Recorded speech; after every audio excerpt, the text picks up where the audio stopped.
안녕하세요. 인지심리학자 김경일입니다. 자, 모두의 평생 숙제죠.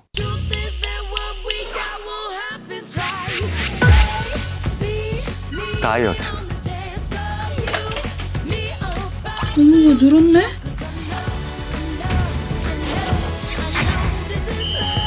오늘부터 비상체제 노름이야. 무조건 하루에 한 끼만 먹는다. 다이어트 어떻게 하셨나요? 짜잔! 이건 일주일치 식단.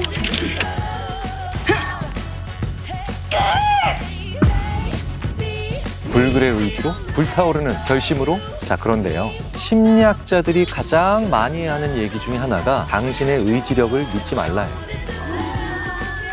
살 빼고 싶으시다고요? 저 논문을 읽고 실천해서 지금 무려 10kg를 감량한 겁니다.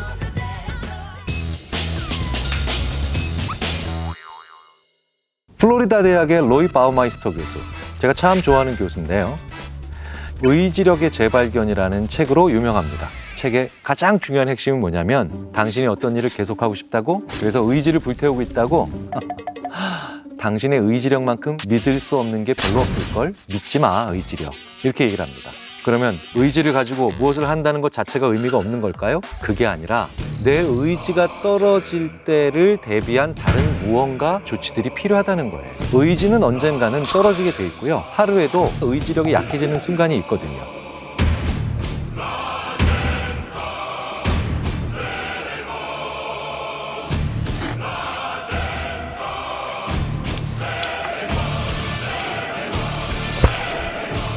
자, 그렇다면 그 의지력이 떨어졌음에도 불구하고 나의 그 행동을 유지하게 만들어주는 팁들이 무엇이 있느냐. 첫 번째 논문이 바로 제가 참 좋아하는 또 다른 심리학자 파블로 브리뉴르예요. 스페인 마드리드 대학의 교수인데요.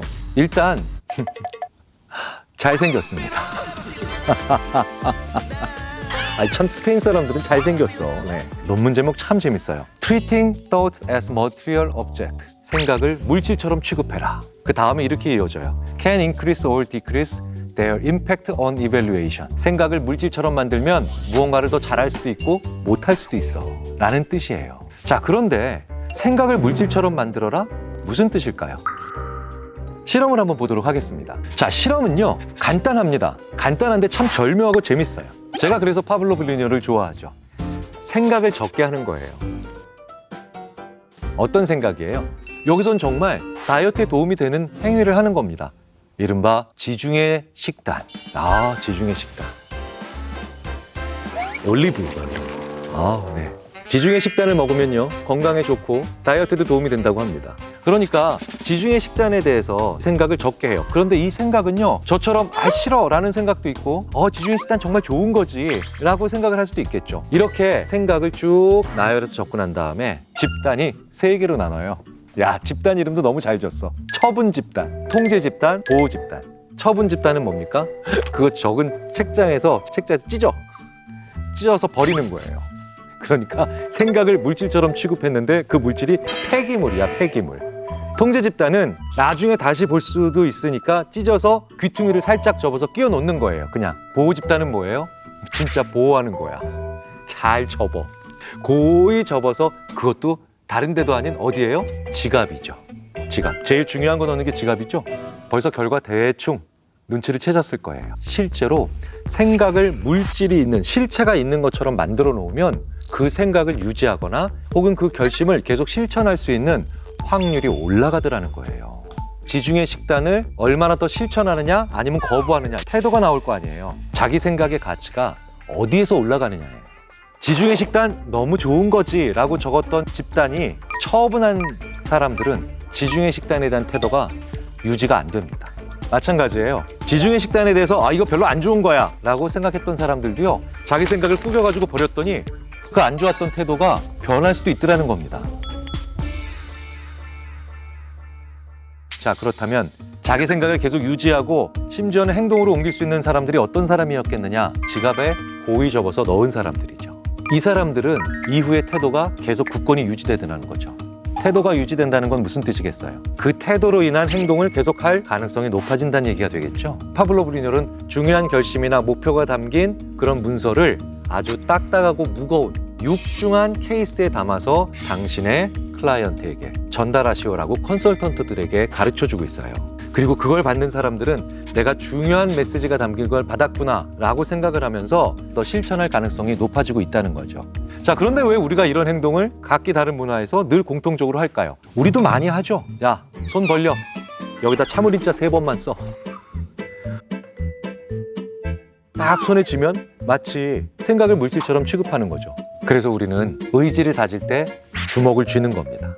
무언가 내 생각을 움켜쥐고 있다는 생각을 가지기 위해서죠. 결심하실 때 결심했어 라고 하시지 결심했어 이렇게 안 하시잖아요.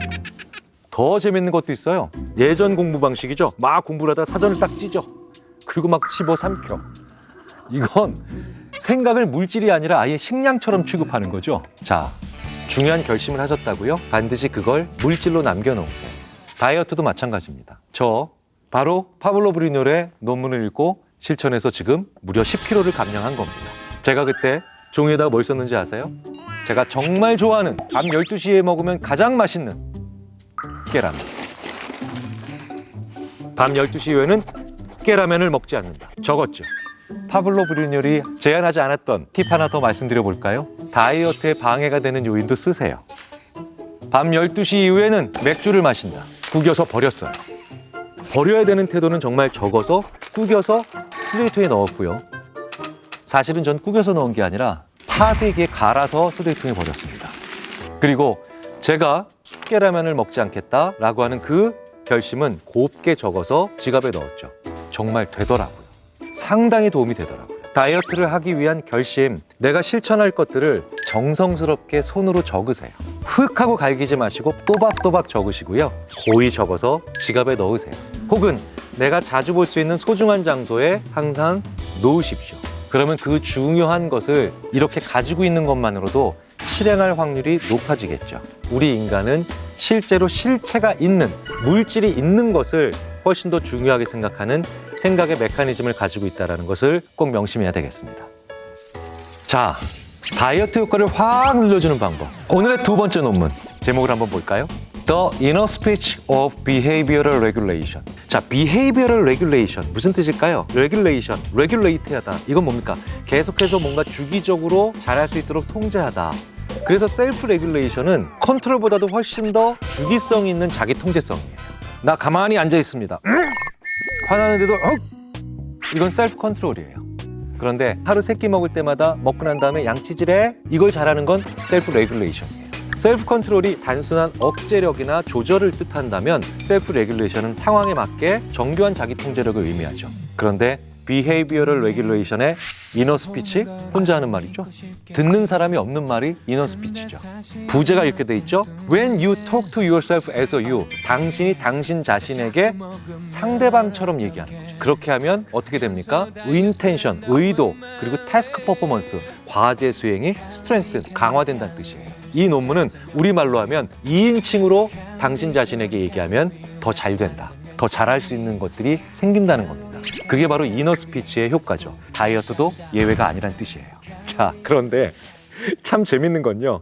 이 논문의 저자인 샌드라 돌코스 교수와 들로레스 아마라신 교수가 있는 대학이 유니버시티 오브 일리노이 어바나 샴페인, 일리노이 대학, 명문 대학이죠. 시골이에요. 2인칭 상대방에게 얘기하는 것처럼 스스로 얘기하는 것, 몽상가처럼 얘기하는 거죠. 이거 사실 도시에서 스타벅스나 이디야 커피 같은 데서 사람들 많은 데서 너 말이야, 경일이 너 말이야, 이렇게 하면 돼, 이렇게 하자, 정신 나간 사람 취급받겠죠.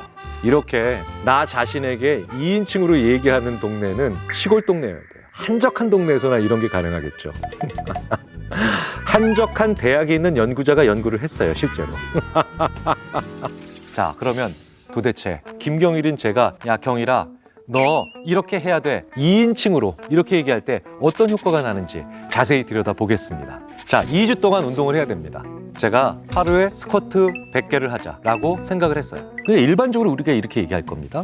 야, 오늘부터 스쿼트 오전에 50개, 오후에 50개 2주 동안 하자. 이게 뭡니까? 1인칭으로 얘기하는 거죠. 나한테 그냥 내가 얘기하는 거예요. 그런데 2인칭으로 얘기하는 건 뭔가요? 김경일, 너 오늘부터 스쿼트 오전에 50개, 오후에 50개 한다. 김경일, 너 내가 지켜볼 거야. 실제로 실험에서는 I와 U만 썼어요. 그래서 한 집단은 나에게 얘기하는 거고 다른 집단은 U라고 얘기한 거예요. 자, 실험 결과는 그래프를 통해서 명확히 드러납니다. 첫 번째가 UI 컨트롤. 뭡니까? U, 상대방에게 얘기하는 것처럼 자신에게 얘기한 집단이죠. I, 그냥 나에게 얘기한 거죠. 컨트롤, 아무것도 안 한 집단이에요. U 집단이 더 높죠? 나로 계속해서 얘기를 하는 집단과 U로 계속해서 자기 자신에게 얘기한 집단의 U가 훨씬 더 높다는 거예요. 나는 좀 더 이제 운동을 할 거야. 나는 운동을 할 수 있는 강한 의도를 가지고 있어. 훨씬 더 많은 얘기를 하더라는 거죠. 이 인칭의 효과는요, 심리적으로 사람의 마음을 바꾸는 효과가 있어요. 기본적으로 I 하면요, 그렇게 큰 부담이 안 느껴지는데, 너 김경일, 너 김경일, 너 김경일 하면 왠지 느낌이 다르죠. 지금까지 너라고 부르는 중에 제일 무서운 분이 하나 있거든요. 성장 과정에서 나에게 2인칭으로 얘기했던 사람들은 훈계를 하시는 부모님이나 선생님들이 많았다는 거죠. 즉 지시를 주로 2인칭으로 내렸다는 거예요. 우리들은 2인칭으로 주로 지시를 받았기 때문에 나에게도 지시를 내릴 때는 2인칭으로 얘기하는 것이 훨씬 더 좋다는 겁니다. 부모님이나 선생님이 얘기하는 것 같은 그런 느낌을 받아요. 훨씬 더 마음을 강하게 잡기가 쉬워집니다. 자, 그런데 지시보다도 더 중요한 효과가 하나 있어요. 좀 서글픈 날에 주로 이런 효과가 나타났어요. 바로 응원의 효과예요. 이게 응원이 될 수가 있거든요. 누가 나를 응원해 주는 것 같아요. 오전에 50개를 하고 허벅지가 너무 아파서 오후에 그냥 건너뛰자 라고 했을 때, 경일아 너 스쿼트 50개 더 해야 돼, 할 수 있어 라고 응원해 주는 역할이 들어갑니다. 자, 왜 인칭이 바뀌면 사람의 마음이 바뀔까요? 주인공이 달라지기 때문에 그렇습니다. 2인칭 혼잣말을 해라. 김경일, 너는 다이어트를 할 수 있다. 이렇게 다짐을 하는 겁니다. 나는 열심히 운동할 거야가 아닌 너는 열심히 운동할 거야. 넌 할 수 있어. 사소해 보이지만 큰 효과를 가지고 있다는 겁니다. 저도 정신 나간 사람처럼 그렇게 혼잣말을 해서 10kg 감량에 성공했습니다.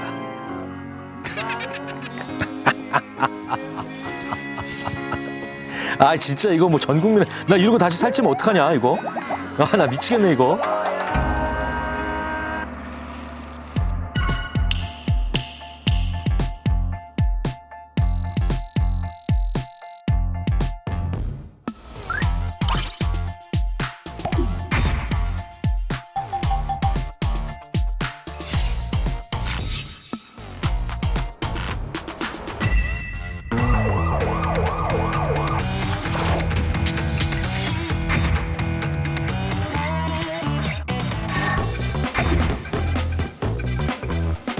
정말 많은 경우에 밥 먹으면서 딴짓을 하죠. TV를 보고 책을 보며, 책 보는 건 그나마 낫죠. 다른 친구들과 얘기를 하죠. 심지어 제일 무섭다는 유튜브를 보십니다. 유튜브 뺄까?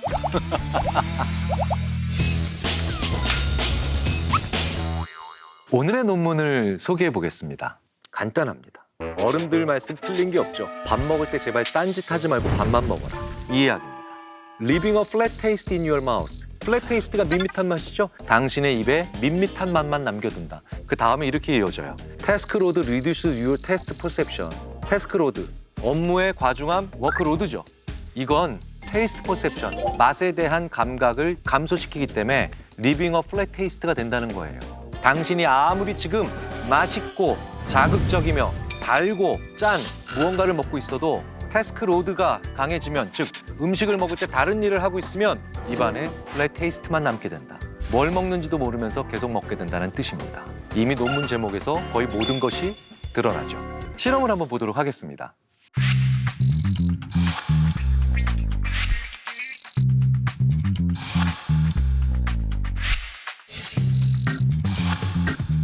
실험자들은 음식의 맛을 평가하거나 심지어 요리까지 하게 해요. 맛을 평가한다는 건 뭡니까? 뭐 신맛, 단맛, 짠맛, 이거 얼마나 신지, 단지, 짠지 하는 거죠. 소금 버터 크래커를 예를 들어 볼게요. 솔티 버터는 뭐예요? 아주 짠 그런 버터죠. 솔트 프리 버터, 그냥 짜지 않은 크래커예요. 소금기가 거의 없어서 약간 밋밋한 맛이죠. 로우 태스크 로드랑 하이 태스크 로드, 일의 과중함이 쉽고 어려운 걸로 나뉘겠죠. 하이 태스크 로드, 뭔가요? 7자리죠? 7자리 알파벳. 로우 태스크 로드, 철자 하나, 한 자리 글자를 외우는 일을 하는 거죠. 이걸 외우면서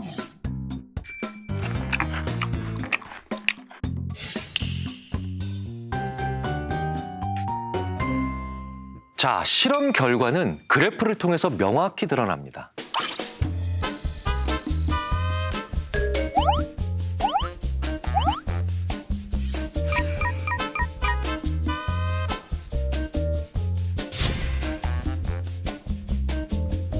보시면 아시겠지만 솔트 프리 버터 이걸 먹는 양이 별로 차이가 나지 않죠. 그런데 짠맛에서는 차이가 나죠. 그러니까 먹으면서 무언가 더 어려운 일을 하면 그럴 때는 짠맛이 들어간 크래커를 훨씬 더 많이 먹더라는 거예요. 왜일까요? 못 느끼고 있다는 거죠. 내가 얼마나 먹었느냐, 후에 모든 음식을 섭취하는 것과 관련된 모니터링이 다른 무언가를 하고 있으면서 약해지기 때문이죠. 그러니까 계속 더 먹게 된다는 거예요. 공포영화를 보면서 정말 고질라 사이즈의 팝콘 한 통을 다 드셔본 적 있지 않으세요? TV를 보면서 정말 노래방용 뚜껑 한 봉지를 다 드시고 밤새 물을 들이키셨던 적 없으세요?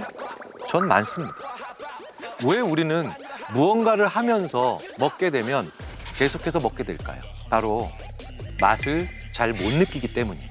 그런데 맛을 잘 못 느낀다는 건 무슨 뜻입니까? 그 강도의 단만큼이나 그 강도만큼의 짠맛을 느끼기 위해서 더 많이 먹어야 된다는 뜻이에요. 자, 그런데 이런 결과는 먹을 때도 그렇지만 요리할 때도 그렇다는 거예요. 자, 그러니까 우리 어머니의 음식이 왜 짠지 이제 아시겠죠? 우리 어머니가 계속 TV를 보시거나 친구랑 전화하시거나 아니면 라디오를 들으시면서 계속해서 간을 보시면서 음식을 하셨기 때문에 그게 더 짠 거예요. 현대인들이 짜고 맵게 먹는 경향이 늘어나는 이유 마찬가지겠죠. 바쁘기 때문에. 멀티태스킹한다. 여러 가지 일을 한다. 현대인에게는 참 달콤한 유혹이죠. 나는 한 번에 여러 가지 일을 해. 하지만요, 인간은 멀티태스킹 하지 못합니다.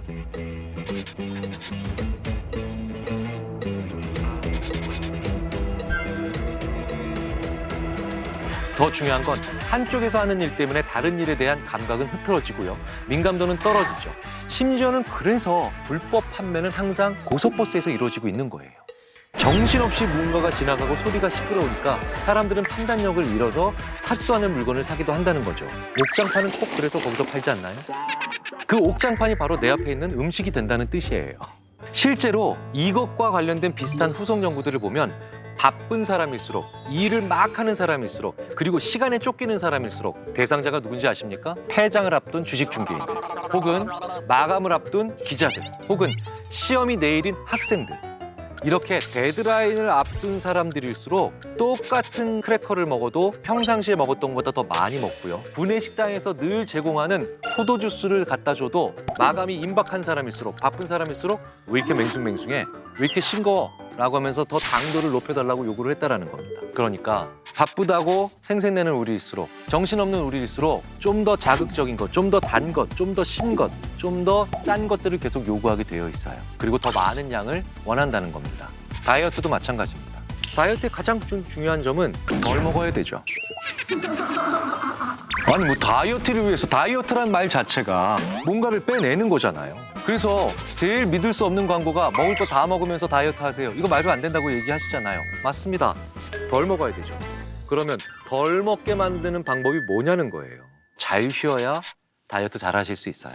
제대로 못 쉬고 있기 때문에 우리 몸이 좀 더 자극적인 걸 원하고 있는 겁니다. 바쁜 여러분, 잘 쉬고 계신지요?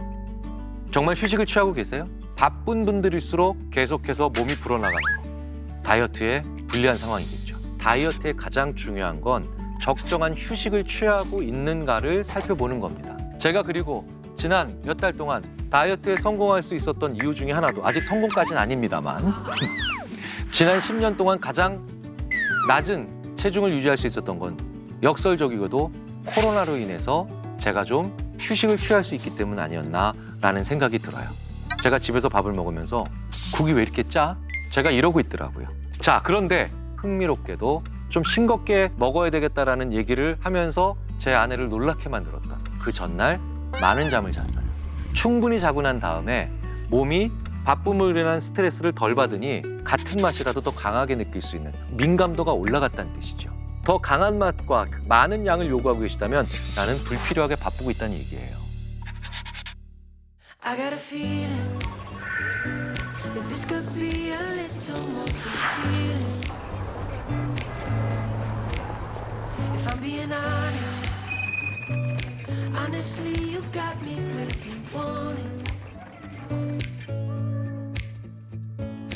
You got me playing every card, spending all my time. 바쁜 건 좋은 거죠. 열심히 일하시는 건 중요합니다. 하지만 괜히 바쁜 삶이 의미 있는 삶이라고 착각을 하고 있는지 한번 이런 것들을 돌아보실 필요는 분명히 있지요. 동시에 여러 가지를 한다라고 하는 혹은 시간을 절약한다라고 하는 얄팍한 생각을 하실 필요가 없다는 겁니다. 그럼 더 많이 먹게 되고 자극적인 걸 원하게 되어 있으세요. 우리 뇌는요, 유혹에 약합니다. 그러니까 오히려 긍정적 유혹, 즉 살짝 조금씩 꼬셔야 되는 게 우리 뇌예요. 이렇게 살짝 뇌를 꼬시는 걸 뭐라고 부릅니까? 습관이라고 하죠. 특히 음식을 먹을 땐 제발 음식만 드세요. TV 보면서 음식 드시지 마시고요. 스마트폰으로 뭐 보면서 군것질 하지 마세요. 나도 모르는 사이에 내가 먹을 수 있는 양을 훨씬 더 초과해서 먹게 된다는 건 자명합니다. 혹시 언제부터 인류가 다이어트를 했을 것 같아? 과거에는 좀 살찐 사람이 좀 멋있다, 아름답다, 미의 기준이어서 약간 중세 영주들도 그치 그치. 사람들 앞에서 많이 먹는 게 약간 그 권위의 상징 같은 거 아니었나? 20세기? 현대 와서 다이어트. 그랬을 것 같은데 어. 많이 남는 잉여의 시대에서 그렇게 생각하기 쉬운데 고대 그리스 때부터 다이어트를 했을 것으로 추정이 돼. 진짜로? 다이어트라는 말의 어원이 그리스어 디아이타에서 유래가 됐는데 이 말 뜻 자체가 적절한 음식 섭취를 통해 조화로운 신체의 발달 목적을 가진 생활 방식이라는 뜻을 가지고 있어. 그때부터 이미 다이어트라는 말이 근데 되게 나왔구나. 살을 뺀다는 게 아니구나. 그치. 고대 그리스 유명한 철학자 소크라테스. 이 사람이 어떤 말 했냐면은 식욕이 강하게 작용하면 몸이 망가진 것은 물론이고 인간의 영혼도 위험에 처하게 되고 결국 그것 때문에 문명이 쇠퇴할 것이다. 이런 말을 했어. 그러니까 소크라테스가 이런 얘기를 했을 정도로 고대 그리스에서는 탐식이나 비만을 부정적으로 봤다고 해요. 이뿐만 아니라 초창기 그리스교에서도 탐욕을 좀 시각적으로 보여주고자 했는데 그때 활용한 게 몸에 붙은 지방이었어. 그래서 비만은 악마에게 영혼을 팔았다는 증거로 인식이 됐고 그러다 보니까 코르셋 같은 이제 보정 속옷이 등장을 한 건데 코르셋을 착용할 때 허리를 너무 조르고 그것 때문에 옆구리에 상처를 입거나 이 갈비뼈가 좀 겹쳐지거나 목숨을 잃는 경우도 숨을 못 쉬겠다. 있었다고 해. 숨을 못 쉬겠어. 와. 그거 지금도 유행한 다이어트들이 있잖아. 맞아. 유행한 그치? 게 있지. 1930에서 40년대에는 흡연 다이어트가 유행했어. 그래서 당시 뭐 모델이나 배우들은 손가락에 다 담배를 끼고 있는 거야. 다이어트 하려고. 이 정도로 유행이었던 거고 1950년대에 유행했던 다이어트가 뭔지 알아? 이 흡연 다음에는 뭘까? 술인가? 기도 다이어트. 기도? 1957년에 찰리 쉐드가 쓴 체중 감량을 위해 기도하라 라는 책이 단숨에 베스트셀러가 됐고 57년도에? 나는 날씬해지도록 기도한다. 도움을 주소서 하느님 이런 기도 다이어트에 대한 책이 잇따라 이제 출간될 정도였어. 와. 기도 다이어트는 진짜 처음 들어보네. 제1차 세계대전 이후부터 다이어트가 이제 본격적으로 산업화되기 시작했는데 이때 등장한 게 바로 다이어트 약이야. 약. 마법같이 좀 체중을 줄여주는 디니트로페롤이라는 약물이 나왔었는데 진짜 처음 들어본다. 이게 정말 최악의 약이었어. 최악의 약. 발암성 염색제여가지고 인체에 들어오게 되면 해독할 수도 없고 많은 약에 노출되면 고열에 시달리거나 뭐 미각을 잃을 수도 있었거든. 그런데 사람들이 권장약에 막 2배도 먹게 됐어. 살 빼려고? 살을 빼려고. 다이어트는 사실 진짜 다들 힘들어 하잖아. 사실 쉽지 않지. 그래서 약이라든지 뭔가 좀 다른 것에 의지하고 싶었던 게 애나 지금이나 마찬가지가 아니었을까 그렇네. 이런 생각도 들고 그래서 오늘은 다이어트 할 때 우리가 가장 의지하고 싶고 좀 유혹도 되기도 한 다이어트 약에 대한 이야기 좀 해볼게요. 다이어트는 닥프가 책임지겠습니다. 야, 책임진다는 소리 함부로 하는 거 아닌데. 너희는 쉽지 않겠다. 다이어트에 대해서 무조건 이제 사람들이 잘못 생각하는 것 중에 하나가 이걸 의지의 문제라고 몰아가는 거야. 저번에 나한테도 어. 너가 못 빼는 건 의지의 문제라고. 그러니까 낙준이 같은 경우에는 내가 지켜봤더니 의지의 문제야. 야, 너무 많이 먹잖아. 뭘 그래 또 너무 많이 먹어. 봐 이렇게 좀 본인도 약간 뜨끔한 거야. 하여튼 근데 이런 게 아니라 발끈한 거야. 하여튼 비만하신 분들이 느끼는 그 배고픔 그리고 에너지가 없어서 진짜 어떻게 돌아다닐 수도 없거든. 그분들한테 운동을 하라고 하는 게 너무 어려운 말인 게 그분들 정말 에너지가 없어가지고 운동하기 어려운 분들도 있거든. 근데 이게 그분들이 비만한 원인이 아니라 이 비만에 대한 증상일 수가 있어. 비만하면 에너지가 어. 없어진다. 내가 많이 그치? 배고프고 한 것들도.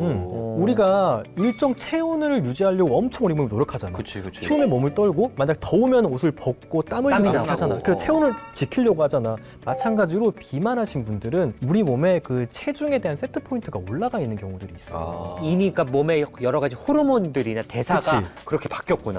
그래서 이분들은 이게 내려가려고 하면은 우리가 추위를 느끼는 것처럼 배고픔을 느끼고 이걸 에너지를 아끼라는 신호로 극심한 피로감을 뇌가 주기 때문에 정말 의지가 문제가 아니라 에너지가 없어서 정말 이렇게 누워있는 분들도 있단 말이야. 그게 그건가? 우리 몸은 약간 지금 상태를 유지하려는 그치. 항상성. 그 항상성이 그분들께 올라가 있는 경우가 있는데 이런 분들한테 의지의 문제라고 이렇게 너무 몰아붙이기만 한다면은 각자가 느끼는 배고픔과 그 기운 없음이 다른데 그거는 가혹할 수 있고 그렇겠다. 그래서 이분들이 노력을 하더라도 벽에 부딪힌단 말이야. 그런데 이 벽을 넘어갈 수 있는 부스터 역할을 해줄 수 있는 게 약이 될 수가 있어. 그러면 꼭 약을 먹는다는 게 막 나쁘고 의지가 약해서 먹는 거다 이런 게 아니구나. 그치. 그런데 물론 약제마다 부작용과 장점이 있어. 그래서 자기에게 잘 맞는 약을 선택해야 되는 거야. 이게 처방전이 필요한 약도 있고 약국에서 그냥 살 수 있는 약도 있는데 기준이 뭔가? 나누는 기준이 뭐야? 일단은 효과와 안정성이야. 이 두 가지가 엄청 둘 다 너무 중요한 포인트잖아. 그럼 효과가 좀 적고 안전하면 약국에서 사고 효과는 세지만 약간 위험성이 있으면 처방전이 필요하고 이러려나? 그치. 근데 그게 아주 심플하게 생각하면 안 되는 게 체중이 빠지는 것 그리고 건강상의 이득이 가장 크게 기대할 수 있는 거는 당연히 전문의약품이야. 처방 걔네는 받아서 정말 먹는 거? 엄청나게 많은 투자와 많은 임상시험을 통해서 그 효과가 확인이 된 것들이거든. 입증이 된 거네. 그치. 적어도 전문의약품으로 가려면 5% 이상은 보통 이제 이야기를 하거든. 그런데 이제 실제로 써보면은 사람에 따라 그리고 동반되는 생활 패턴 이거에 따라서 편차가 굉장히 커. 그럼 그럴 것 효과가 같아, 근데. 뭐 없는 사람도 있겠네. 그치. 그래서 3개월 써서 효과가 없으면 다른 약으로 바꾸게 돼 있어. 전문의약품이라고 해가지고 무조건 더 위험하고 무조건 내가 먹었을 때 내가 더 안 좋은 그런 게 생기는 건 절대 아니야. 다만 남용하거나 본인이 잘못 사용하거나 혹은 그 생길 수 있는 부작용 중에 좀 의사의 감시나 이런 치명적인 게 있을 수 있는 것들은 전문의약품으로 지정을 해놓고 의사와 상담을 하면서 쓸 수 있도록 하는 거지. 그리고 약국에 살 수 있는 일반 의약품 있잖아. 이거는 일반적으로는 당연히 전문의약품보다 효과는 떨어져. 체중의 감소에 어떤 그런 편차가 없다고 보고되는 연구들도 있고 이 체중 감량 없이 뭐 그냥 체지방 감소 정도 다이어트를 좀 도와주는 이제 보조제 정도라만 알고 있으면 되고 약국에서 파는 것들도 이렇게 많이 먹거나 혹은 적정량을 먹었다고 하더라도 불편감이라든지 뭐 간독성이라든지 이런 부작용들은 보고되고 있기 때문에 안전한 거니까 나 이거 다 먹어야지 이러면은 각자의 그런 부작용들을 중첩해서 가져갈 수도 있다는 걸 알아야 되기 때문에 불편하면 언제든 중단해야 된다는 걸 알고 있어야 돼. 아무래도 처방전이 필요한 이제 전문 의약품 이것도 뭐 내가 알기로는 종류가 많다고 들었거든. 크게 이제 세 가지로 이제 좀 나눠지긴 해. 이제 흡수 억제제, 식욕 억제제, 대사 항진제가 있어. 흡수 억제제는 이제 많이들 쓰는 약이지 제니칼이라고 지방의 한 30% 정도 흡수를 좀 억제해.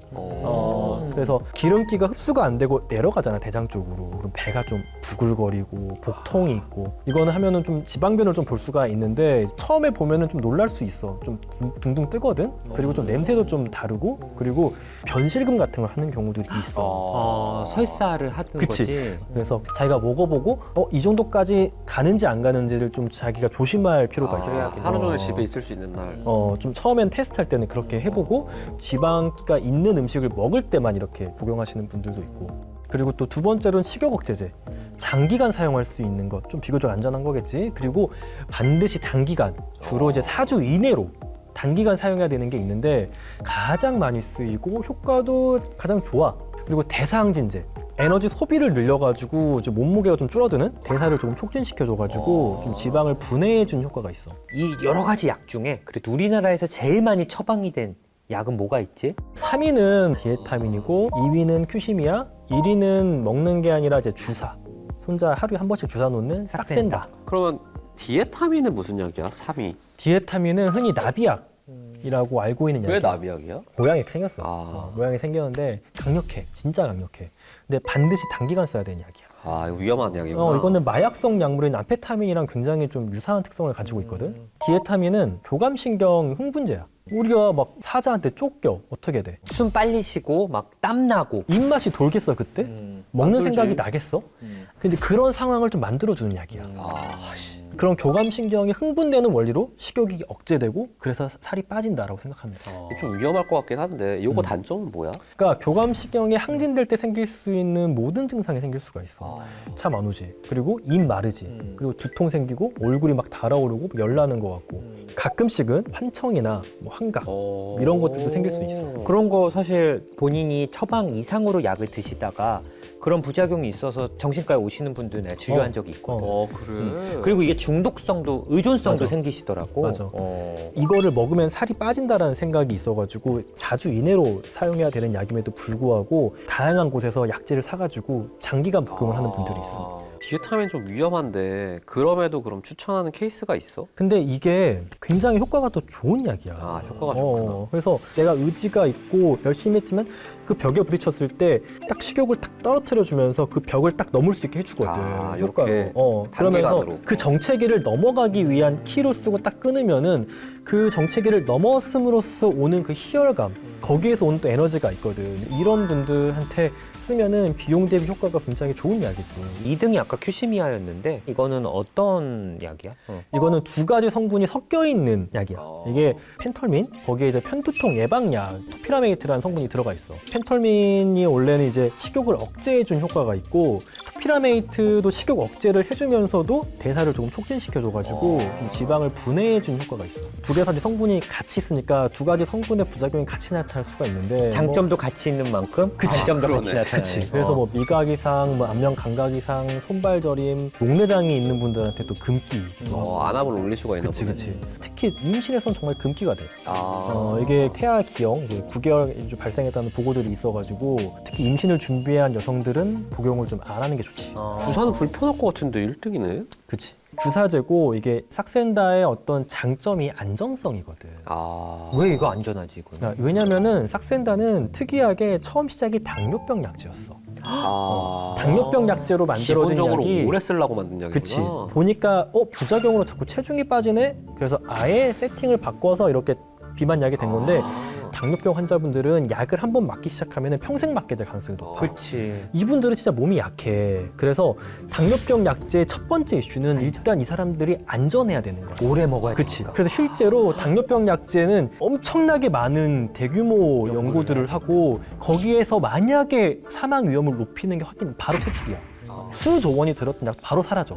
실제로 그렇게 사라진 약이 너무 많아. 근데 삭센다는 그걸 통과한. 섹센다의 성분이 됐던 GLP-1 리셉터 아고니스트라는 약제가 장에서 나오는 호르몬이야. 소장에서 나오는 호르몬이거든. 우리가 밥 먹으면 나오는 호르몬 생각하면 돼. 그러니까 밥 먹으면 누가 어떻게 포만감을 느끼지. 그래서 이 호르몬이 나오면서 어떤 작용을 하냐. 위에 운동을 좀 줄여줘. 그만 먹으라고? 그리고 뇌에다가도 이제 그만 좀 먹으라는 신호를 보내거든. 그래서 배불르다. 그치. 이거는 음식물이 오랫동안 뱃속에 있게 해. 그러니까 오히려 빠르게 포만감이 와. 약간 속이 더부룩하고 그럴 수도 있겠네. 그럴 수 있지. 그 부작용 그럴 수 있고 토하시는 분들도 있긴 해. 처음에. 또 체중 효과가 처음부터 확 나오지 않아. 느릿하게 쭉 가는 느낌인데 그러려면은 비용에 대한 부담이 좀 있어. 좀 비싸. 근데 한 가지 좀 주의할 게 갑상선 수질암의 과거력이 있거나 가족력이 있으면은 투여하면 안 돼. 이런 거에 암 발생을 좀 높일 수 있다고 나왔기 때문에 이것만 좀 이거는 주의하면 드문 형태의 갑상선암이니까. 굉장히 드문 형태이기 때문에 모든 갑상선암은 아니다.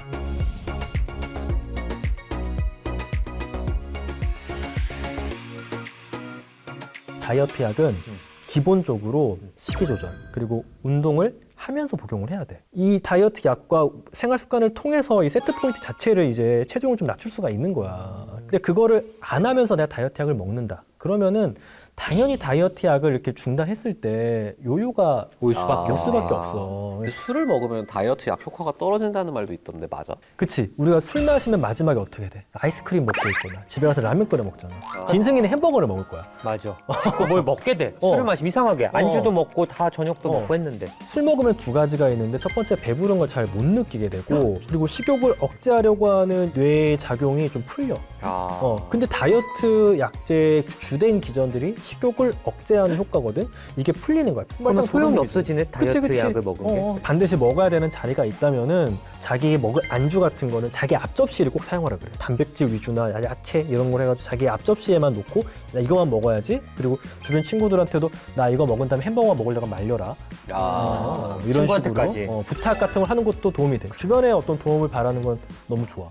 그럼 이런 다이어트 약을 복용할 때 좀 주의사항은 뭐가 있을까? 너무 중요한 게 자기가 어떤 생기는 증상이나 불편한 것들을 전문가랑 계속해서 이야기를 하는 거야. 그리고 약을 먹다가 부작용이 생기면 다른 약으로 뭐 바꾼다거나 용량을 줄인다거나 할 수가 있거든. 근데 이게 살이 빠지니까 막 토해서 못 먹는데 싹센다 맞는 분들이 있어. 그럴 필요가 없는 거야. 3개월 썼는데 효과가 없다. 그러면 다른 약을 써보거나 뭐 다른 내 생활의 어떤 습관을 바꿔보거나 약은 기본적으로 어떤 다이어트의 부스터라고 이제 생각을 하는 게 굉장히 중요하지.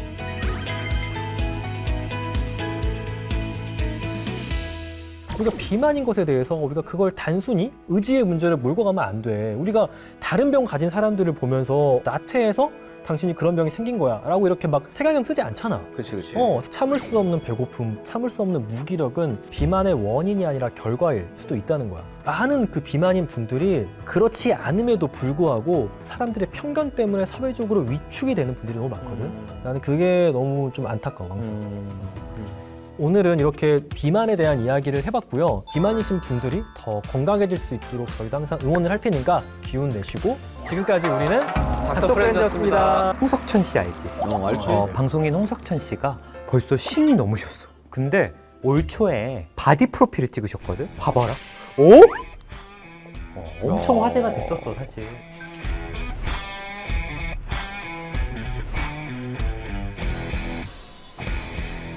어때? 저런 몸을 보면?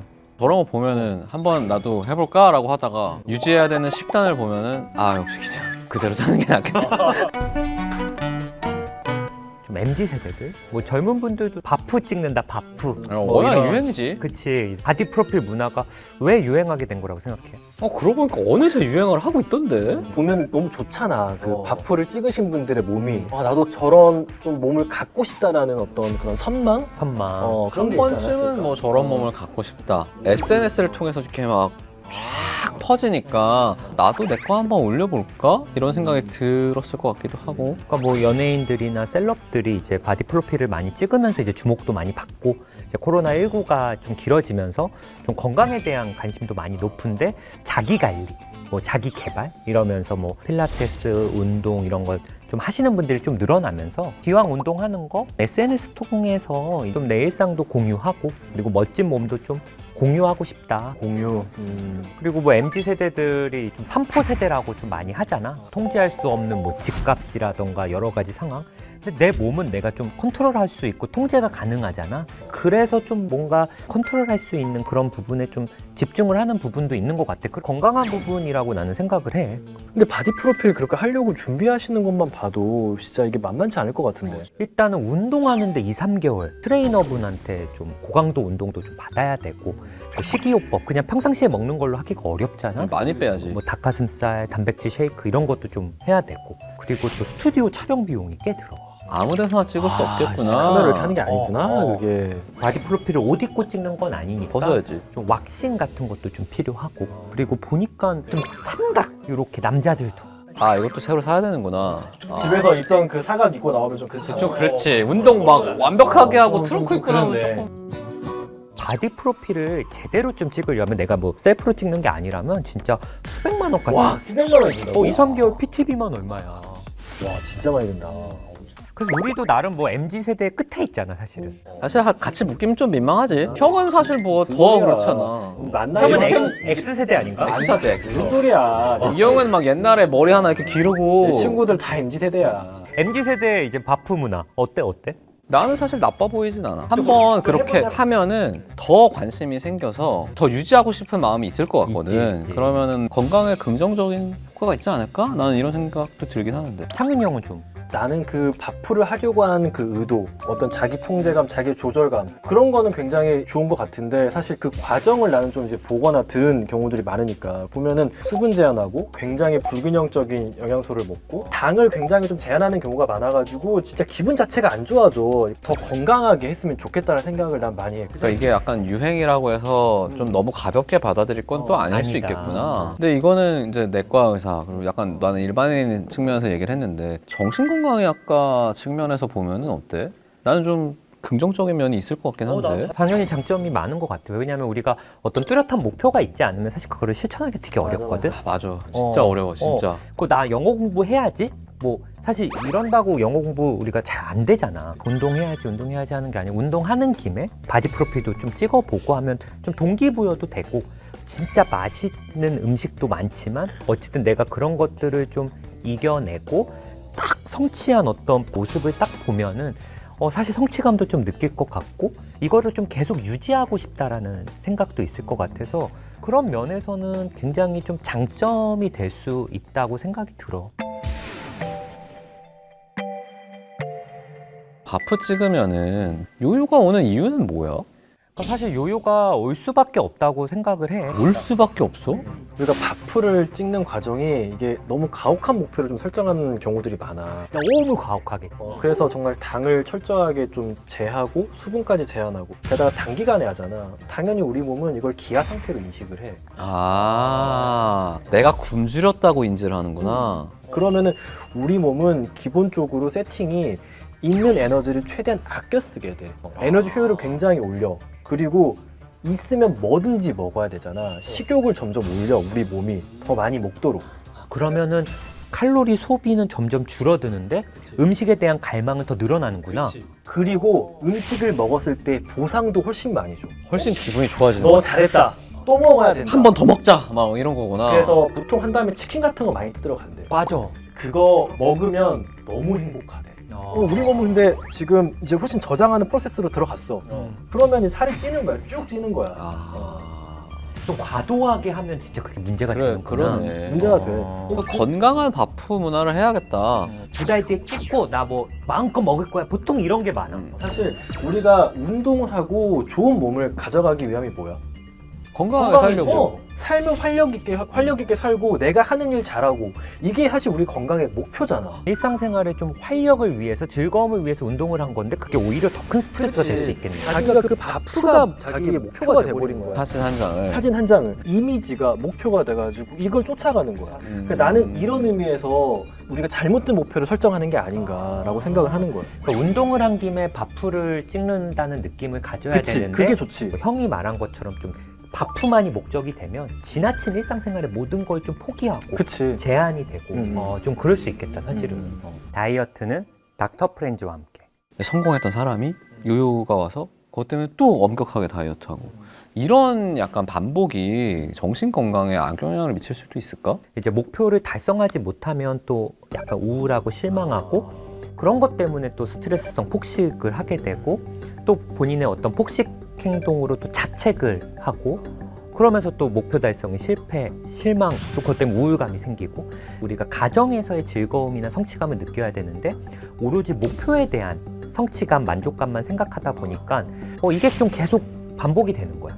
바디 프로필을 찍고 성취감을 느꼈다가 폭식을 또 하게 되면 요요가 오거나 또 스스로에 대해서 또 스트레스를 받고 그럼 또 그게 한동안 또 지속이 되다가 안 되겠다 또 바디 프로필을 찍고 이게 계속 사이클을 돌겠구나.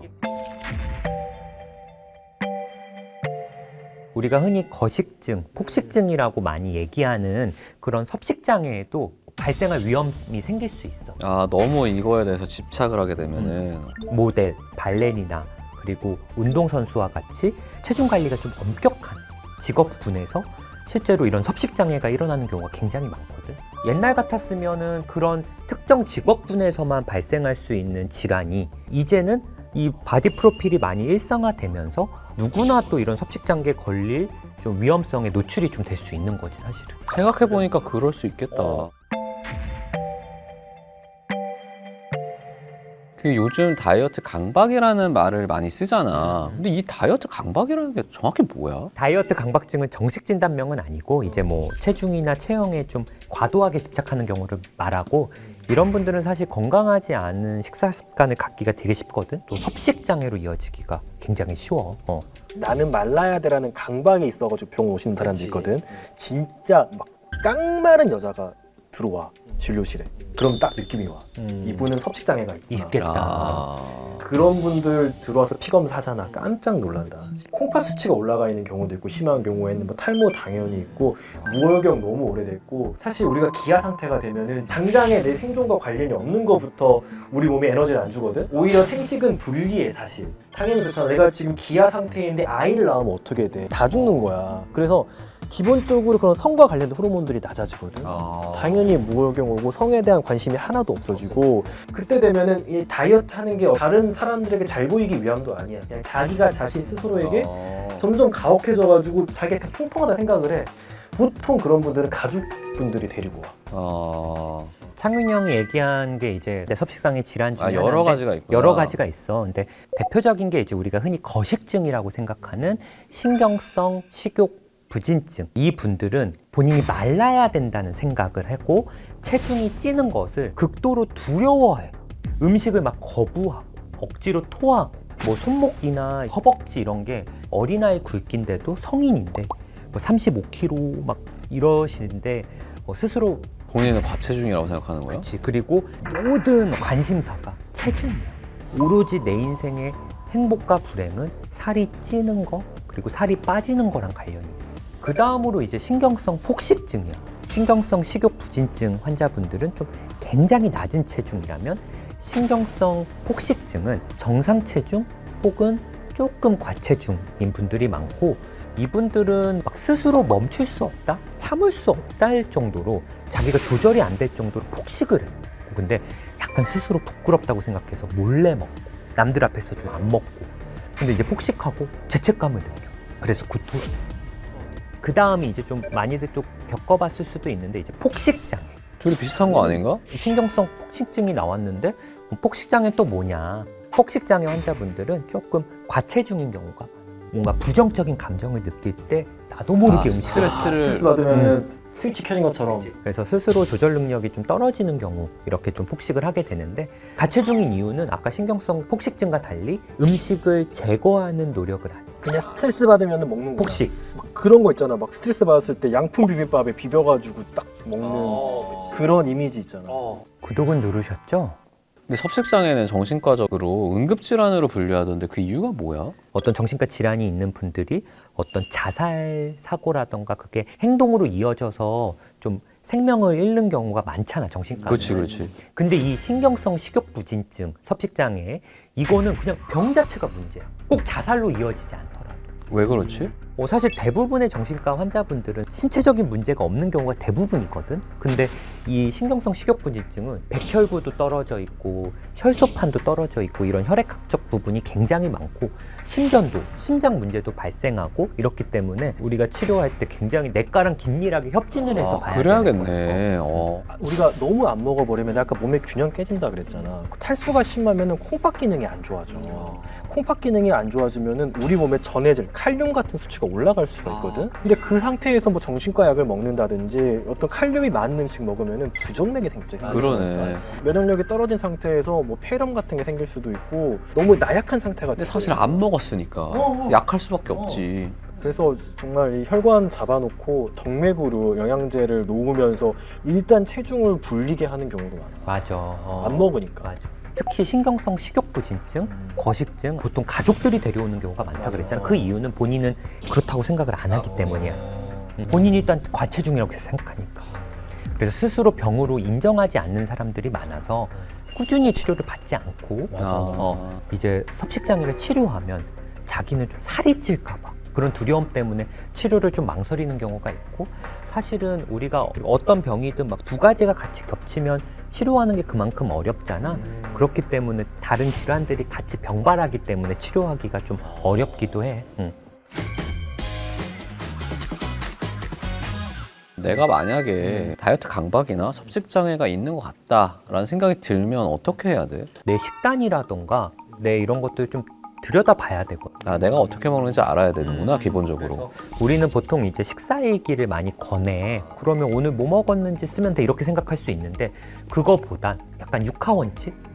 주로 어떤 상황에서 누구랑 있을 때 어떤 감정으로 먹는지 왜 먹는지 이런 것들을 좀 알아보면 내가 지금 좀 이런 건 좀 문제가 있네. 너무 과도한 건 아닌지에 대해서 한번 객관적으로 좀 평가해 볼 필요도 있다고 생각이 들어.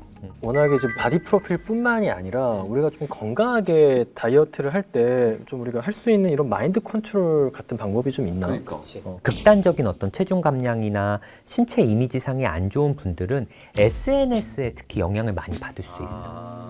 요즘 우리가 하는 뭐 인스타그램이나 이런 게 이제 더 이상 내 친구들 사진만 보여주는 게 아니라 그치, 막 추천 게시판에서 막 계속 뜨잖아. 알고리즘이 기가 막히게 뜨겠네. 그런 이미지들을 나한테 좀 노출을 시키면 내가 더 좀 부정적인 자극을 좀 받을 수 있거든.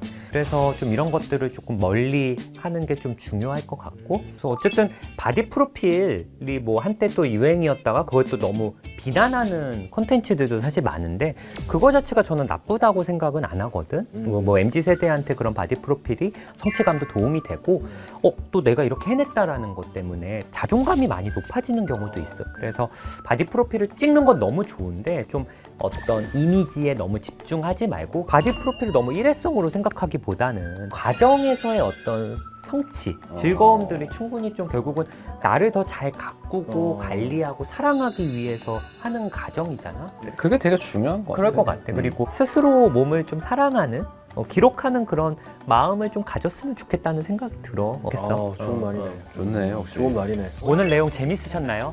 젊은 날 내 예쁜 몸을 좀 사진으로 남기는 것도 너무 좋지만 내 몸을 혹사시키면서까지 찍는 바프보다는 내 몸을 건강하게 만들어주는 닥프. 지금까지 우리는 닥터 프렌즈였습니다.